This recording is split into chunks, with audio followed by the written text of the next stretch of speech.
ಎಲ್ಲರಿಗೂ praise Lord. Good morning. So ತುಂಬ ಜನ ಕೇಳ್ತಾರೆ ನೀವು ಏನು ಜಾಬ್ ಮಾಡ್ತೀರಾ ಅಂತ. ನಾನೊಂದು ಸ್ಟಾಫ್ ನರ್ಸ್ ಆಗಿದ್ದೀನಿ. ನನಗೆ 3 ಶಿಫ್ಟ್ ಇರುತ್ತೆ, ಮಾರ್ನಿಂಗ್, ಈವ್ನಿಂಗ್, ನೈಟ್. ಸೊ ಇವತ್ತು ಮಾರ್ನಿಂಗ್ ಡ್ಯೂಟಿ ಇರೋದ್ರಿಂದ ಬೆಳಿಗ್ಗೆನೇ ಇದು ಎಲ್ಲ ಬ್ರೇಕ್ಫಾಸ್ಟ್, ಲಂಚ್ ಎಲ್ಲ ಮಾಡಿಟ್ಟು ಹೋಗ್ತೀನಿ. ಯಾಕಂದರೆ ಮಧ್ಯಾಹ್ನ ಬರೋದು ಲೇಟ್ ಆಗುತ್ತೆ. ಸೊ ನಮ್ಮನ್ನು ನಾವು ತುಂಬ ಬ್ಯಾಲೆನ್ಸ್ ಮಾಡ್ಕೋಬೇಕಾಗುತ್ತೆ. ತುಂಬ ಜನ ಹೀಗೆ ಫೀಲ್ ಆಗ್ತಾರೆ, ಟಯರ್ಡ್ ಆಗಿಬಿಡ್ತಾರೆ, ಸುಸ್ತಾಗ್ತಾರೆ. ಅದು ಸಹಜ. ಅದು ನಾವು ಯಾಕಂದರೆ ನಾವು ಮನುಷ್ಯರಲ್ವ. ಬಟ್ ನಾವು ಕೆಲವೊಮ್ಮೆ ದೇವ್ರ ವಾಕ್ಯದಿಂದ ನಾವು ಎಂಕರೇಜ್ ತಗೋಬೇಕಾಗುತ್ತೆ.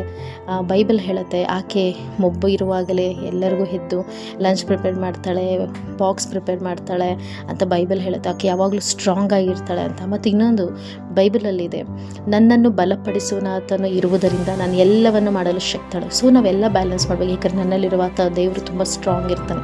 ಸೊ ನಾವು ಸ್ಟ್ರಾಂಗ್ ಇರ್ತೀವಿ. ನಾವು ಯಾವತ್ತೂ ನಮ್ಮನ್ನು ವೀಕ್ ಅನ್ಕೋಬಾರ್ದು. ಕೆಲವೊಮ್ಮೆ ನಾನು ಏನಾದ್ರು ಹಂಗೆ ಅಂದ್ಕೊಂಡೆ ನನ್ನ ಹಸ್ಬೆಂಡ್ ಎಂಕರೇಜ್ ಮಾಡ್ತಾರೆ, ನೀನು ಸ್ಟ್ರಾಂಗ್ ಇದ್ದೀನಿ, ಸ್ಟ್ರಾಂಗ್ ವುಮೆನ್, ನೀನು ಕಮ್ಮಿ ಇಲ್ಲ, ನೀನು ಯಾರಿಗೂ ಕಮ್ಮಿ ಇಲ್ಲ.